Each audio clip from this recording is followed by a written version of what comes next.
Welcome back to my video. চলুন এই nail আর্টটা create করা যাক। ফার্স্টেই আমি বৃদ্ধাঙ্গুলে লাল নেল পালিশ লাগিয়ে নেব এবং তার উপরে এই ফ্লাওয়ারটা তৈরি করার জন্য আমি একটা সাদা নেল পালিশ দিয়ে এরকম সরু একটা তুলির সাহায্যে প্রথমে ছোট্ট একটা কর্নার থেকে শুরু করব। প্রথমে একটা ছোট ডট দিয়ে তারপরে যেভাবে ভিডিওতে দেখাচ্ছে সেভাবে একটা 4 পাপড়ি একটা ফ্লাওয়ার তৈরি করব এবং ফ্লাওয়ারটা হয়ে গেলে ঠিক উল্টো দিকেই নখের অপোজিটে সেম পদ্ধতিতে একটা ডট দেব এবং 5টা পাপড়ির একটা ফ্লাওয়ার তৈরি করব।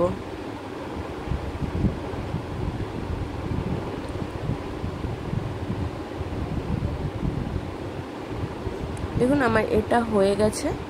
এবার সেমভাবে আমি বাকি আঙ্গুলগুলোতেও করে নেব। এবার তর্জনীতে আমি সাদা এবং লাল মানে সেম কালারের ওপরেই রাখবো।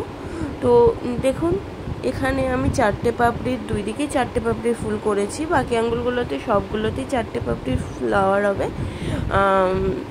এবার মধ্যমা এবং অনামিকা আঙ্গুলে আমি হলুদের ওপর লাল নেল পালিশ ব্যবহার করব এবং সেম পদ্ধতিতে প্রত্যেকটা আঙ্গুলে একইভাবে ফ্লাওয়ারগুলোকে আমি এঁকে নেব।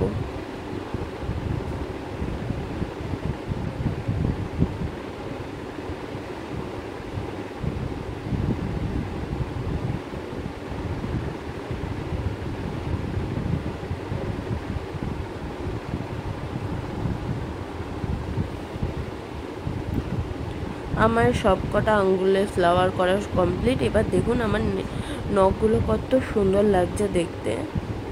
আপনাদের যদি ভিডিওটা ভালো লেগে থাকে লাইক কমেন্ট শেয়ার করতে ভুলবেন না এবং অবশ্যই আমার চ্যানেলটাকে সাবস্ক্রাইব করে দেবেন এরকম সুন্দর সুন্দর ভিডিও পাওয়ার জন্য।